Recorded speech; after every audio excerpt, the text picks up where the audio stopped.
Pessoal, beleza? Bem-vindos a mais uma aula de mecânica clássica. Hoje a ideia é nós falarmos sobre a energia cinética de rotação de um corpo rígido e a matriz de inércia desse corpo. Bom, essa é a segunda parte, da nossa série de vídeos sobre corpos rígidos e nós vamos falar hoje de energia cinética de rotação e matriz de inércia, que vai aparecer nesse contexto. Primeiro vamos recapitular o que nós vimos no vídeo passado. Nós definimos o que são corpos rígidos. Corpos rígidos são sistemas de muitas partículas, que no geral, são tratados como corpos extensos e que possuem um vínculo de rigidez, que é a distância entre quaisquer duas partículas é constante. E aí no vídeo passado nós demonstramos 3 proposições. Existe um eixo de rotação K, tal que todos os pontos pertencentes a K estão em repouso com relação ao movimento relativo entre as partículas. Ou seja, eu não estou considerando aqui o movimento de translação do corpo rígido como um todo. A gente já viu que no sistema de partículas a gente pode separar o movimento de translação do centro de massa do movimento relativo entre as partículas, né?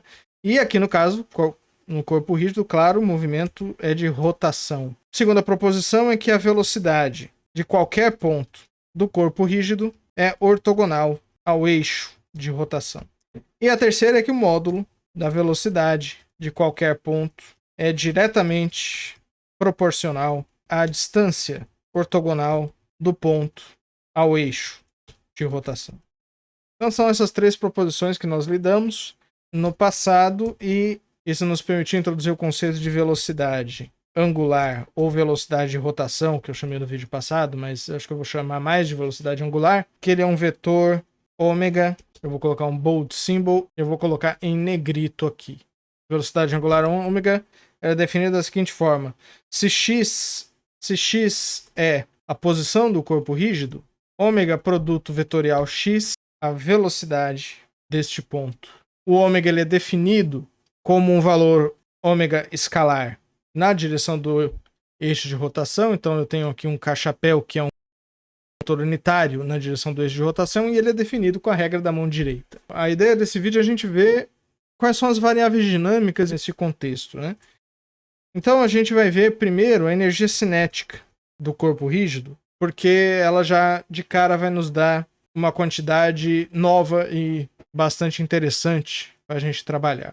O que a gente sabe sobre a energia de um sistema de partículas, como é o caso do corpo rígido? Ela é igual à energia cinética de translação, mais a energia cinética relativa, mais o potencial interno entre cada partícula, e eu posso ter também o potencial externo. Quando eu faço a separação do centro de massa e das posições relativas, o que eu vou ter é 1/2 da massa total do sistema, velocidade do centro de massa elevado ao quadrado, essa é a energia cinética de translação, mais 1/2, aí eu vou ter aqui uma somatória em todas as partículas do meu sistema da massa de cada partícula, vezes a velocidade relativa de cada partícula ao quadrado, a velocidade relativa com relação ao centro de massa. Então eu tenho aqui, olha, energia cinética relativa, energia cinética do centro de massa, mais o potencial interno mais o potencial externo, que por enquanto eu não vou, e portanto eu não vou falar. Então, com relação à energia cinética, a energia cinética eu vou chamar de K, então é a energia do centro de massa, mais a energia cinética relativa entre cada partícula e seu centro de massa. Só lembrando, né, que a posição relativa de cada partícula ela é definida pela posição de cada partícula com relação a um referencial menos a posição do centro de massa. E aqui o que a gente vai fazer, eu vou eliminar aqui o movimento de translação. Como é que eu vou fazer isso? Eu vou para o referencial do centro de massa. Nesse referencial eu tenho R igual a 0 em todos os tempos. Não importa para a gente por enquanto, se eu tiver uma força externa, o referencial do centro de massa não necessariamente vai ser inercial. Nós vamos tratar desse caso um pouquinho mais adiante. Mas se eu for por referencial do centro de massa, a única energia cinética que eu vou ter é a energia cinética de rotação, a energia cinética relativa, que é precisamente igual a isso aqui. Esse R aqui é precisamente esse X se eu tomar como pivô do corpo rígido o centro de massa. Então, na verdade, eu posso fazer essa separação de um pivô qualquer, ou seja, de qualquer ponto que repouso com relação ao movimento de rotação, eu posso definir um referencial naquele ponto. Como aqui eu estou usando R como posição relativa, R.I de cada partícula vai ser igual ao ômega, produto vetorial, posição de cada partícula. O que nós vamos fazer de diferente é que nós vamos tratar o corpo rígido como um corpo contínuo.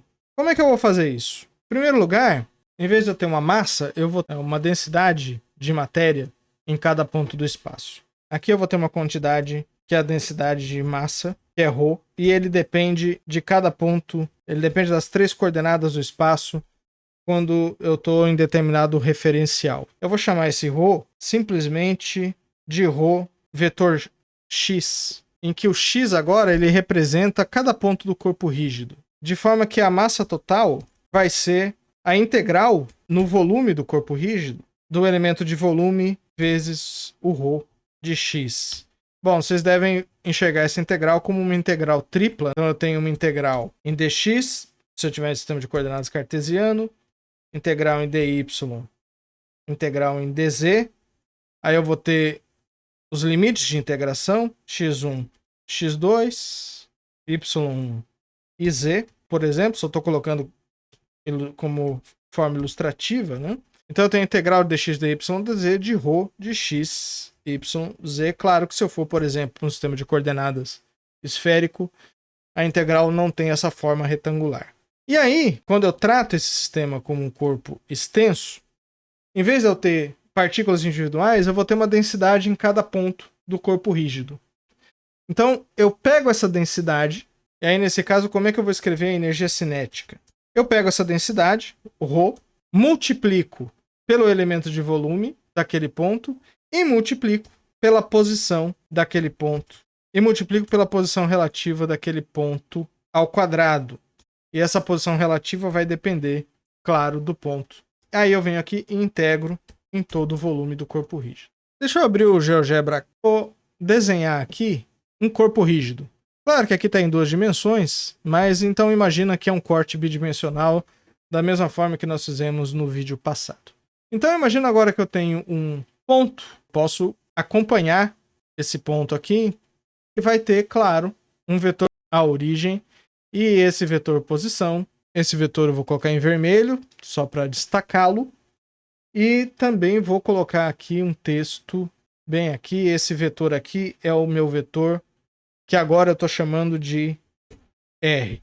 Espero que dê para ver. Eu devo estar por aqui, né? Deve estar dando para ver bem essa imagem aqui. Então, perceba o seguinte, que o ponto x ele é dado por 3 valores, x, y, z. Por isso, eu coloco a posição R de cada ponto dependente do vetor posição x. Da mesma forma como eu escrevi aqui em cima, dessa forma. Multiplicando aqui, esse cara vai depender de x, y e z também. É assim que eu enxergo essa integral. Agora, o que eu vou fazer? A definição de velocidade angular. Utilizar esse senhor aqui, só que agora, claro, esses caras vão depender da posição x. Então, o que eu vou fazer? Eu vou pegar essa expressão para energia cinética e vou trabalhar essa expressão aqui. Só para economia de notação, eu vou escrever esses senhores aqui sem os seus argumentos, certo? Então eu tenho R ponto ao quadrado. Quem que é R ponto ao quadrado? Essa expressão aqui é um produto escalar. R ponto, R ponto. E agora, bom, o I aqui vai embora, porque agora eu não tenho posição relativa da partícula. Eu tenho a posição de cada ponto do corpo extenso. Então, eu vou simplesmente colocar essa expressão aqui. R ponto é ômega vetorial R e R ponto também, mesma coisa, ômega vetorial R. Aí o que eu vou fazer? Eu vou usar uma identidade vetorial famosa. Se eu tiver 4 vetores A, B, C e D, A vetorial B, produto escalar, C vetorial D, isso aqui obviamente é um número, né? Então isso vai ser A, C, PD, menos, aí a expressão vai ser similar, então eu vou ter AD, BC. Essa é a identidade. Quando eu aplico essa identidade nesse produto, O A é o ômega e o C é o ômega. Então, esse primeiro termo aqui é ômega ao quadrado, que eu não vou escrever nem em negrito, porque o ômega ao quadrado é o módulo de ômega ao quadrado. E B vezes D é R ao quadrado. Também vou escrever em módulo. Agora aqui, o A, eu tenho o ômega, vou colocar em negrito. Aqui, claro, eu tenho o R. E esse cara aqui vai se repetir desse lado, porque o B também é R e o C é ômega, né? Como o produto é simétrico, eu tenho essa forma aqui. Agora eu vou escrever isso aqui em componentes. Ou seja, eu vou usar as componentes do vetor. Então eu sei, por exemplo, que o ômega ao quadrado, que é o ômega ao quadrado, sem negrito, né? É o módulo de ômega ao quadrado.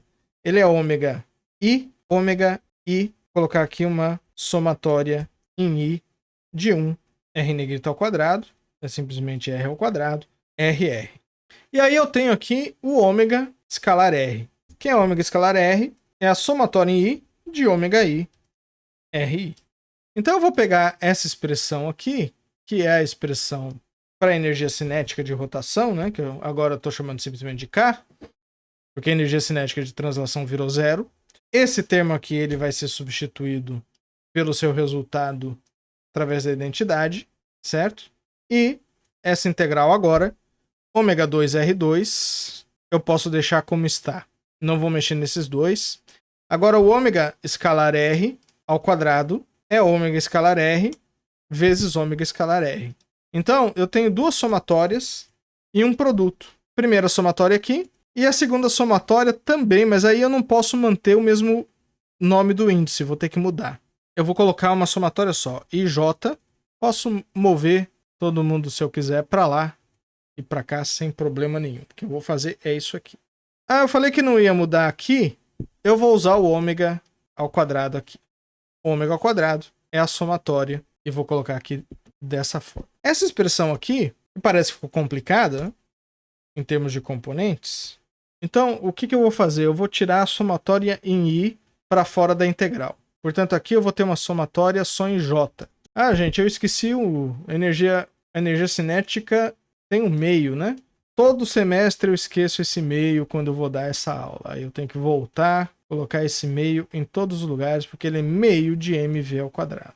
No geral, quando eu estou em sala de aula, vocês me corrigem. Não fico propagando o erro demais, mas aqui eu já propaguei, certo? Então eu tenho meio aqui para fora. Então eu tirei a somatória em I. E agora eu tenho uma somatória em J. Como é que eu faço para tirar uma somatória em J daqui? Lembra daquela quantidade chamada de delta de Kronecker, que nós já falamos? A delta de Kronecker, ele é um símbolo que é uma matriz, e ele é precisamente a identidade, aqui no caso em 3 dimensões. Então ele é a matriz 3x3, com diagonal 1 e elementos fora da diagonal 0, ou seja, esse cara aqui, ele é 1 se o I for igual a J, e ele é 0 se o I for diferente de J. E aí o que eu vou fazer com esse termo de somatória aqui é utilizar a delta de Kronecker para fazer isso aqui. Vou fazer uma delta IJ e vou substituir esse termo, esse índice por J, e aí eu vou colocar as duas somatórias aqui. Por quê? Bom, primeiro perceba que R2 não faz parte da somatória, deixa ele de fora. É fácil perceber que esse termo é igual a esse, ou seja, ômega 2. Se eu for abrir essa soma em J, só vão ser diferentes de 0 os termos em que I são iguais a J, os que são diferentes vão ser 0. Isso aqui é equivalente a escrever em forma matricial o produto escalar. Vamos supor que eu tenho aqui, então eu tenho ômega 1, ômega 2, ômega 3. E agora eu vou multiplicar essa matriz linha por uma matriz coluna 3 por 1, também ômega 1, ômega 2, ômega 3. Esse cara aqui é o ômega ao quadrado, né? Porque eu tenho ômega 1 com ômega 1, mais ômega 2 com ômega 2, mais ômega 3 com ômega 3. Então isso aqui vai me dar precisamente a somatória, essa somatória aqui. Só que esse produto matricial aqui, eu também posso escrever desse jeito assim, ó. Eu posso colocar no meio dele uma matriz de identidade, que é precisamente essa matriz aqui. Claro que eu tenho o R2 multiplicando, eu vou tirar o R2, não influencia. Essa expressão aqui em componentes vetoriais é equivalente a essa expressão aqui em notação matricial. É exatamente a mesma. É pegar o K escrito dessa forma, colocar aqui embaixo. Eu tenho uma somatória em I aqui dentro. Acho que me precipitei tirando, não tem problema. A gente coloca de novo. O R2 fica de fora da somatória, como nós vimos. E aí nós vamos utilizar esse resultado. Eu vou tirar o ômega J para cá. Vou tirar a somatória em I e a somatória em J, todo mundo para cá. E vou tirar o ômega I, inclusive da integral. Maravilha.